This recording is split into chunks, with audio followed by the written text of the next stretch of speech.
മാളയിലെ Congress group പോര് തെരുവിലേക്ക്.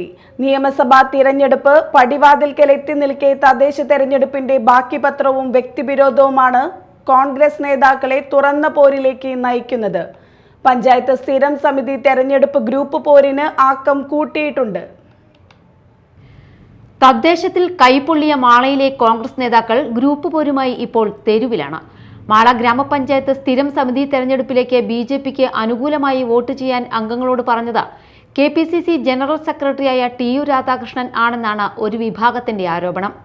ടി.യു. രാധാകൃഷ്ണന്റെ രാജി ആവശ്യപ്പെട്ട് ഡി.സി.സി ജനറൽ സെക്രട്ടറി എ അഷ്റഫിന്റെ നേതൃത്വത്തിൽ ഒരു വിഭാഗം മാള ടൗണിൽ പ്രതിഷേധിച്ചു.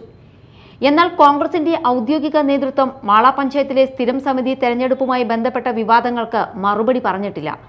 അതിനിടെ തദ്ദേശ സ്ഥാപനങ്ങളിലെ തെരഞ്ഞെടുപ്പുമായി ബന്ധപ്പെട്ട സ്ഥാനാർത്ഥി നിർണയത്തിലോ തുടർന്ന് നടന്ന സ്ഥിരം സമിതി തെരഞ്ഞെടുപ്പ് പ്രക്രിയയിലോ കെ.പി.സി.സി ജനറൽ സെക്രട്ടറി എന്ന നിലയ്ക്ക് താൻ ഇടപെട്ടിട്ടില്ലെന്നാണ് ടി.യു. രാധാകൃഷ്ണൻ മീഡിയ ടൈമിനോട് പറഞ്ഞത്.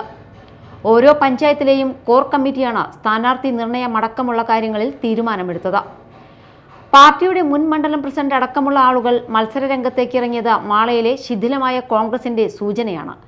മിക്ക വാർഡുകളിലും കോൺഗ്രസിന്റെ ഗ്രൂപ്പ് പോര് കാരണം ഔദ്യോഗിക സ്ഥാനാർത്ഥികൾ പരാജയപ്പെട്ടു. ഒരേ വാർഡിൽ തന്നെ 1ഉം 2ഉം കോൺഗ്രസ് റിബൽ സ്ഥാനാർത്ഥികൾ വരെ മത്സര രംഗത്തുണ്ടായിരുന്നു. കപ്പിനും ചുണ്ടിനുമിടയിൽ ഭരണം നഷ്ടപ്പെട്ടപ്പോഴും തുടർ പാഠങ്ങൾ പഠിക്കാൻ മാളയിലെ കോൺഗ്രസ് നേതൃത്വം ഒരുക്കമല്ല.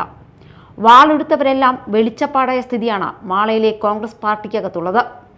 പാർട്ടിയെ നയിക്കേണ്ടവർ തന്നെ ശൂന്യതയോട് കലഹിക്കുന്ന കേട്ടുകേൾവിയില്ലാത്ത രാഷ്ട്രീയ സ്ഥിതി.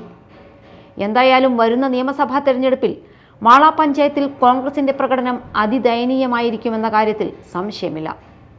Media time, Mala.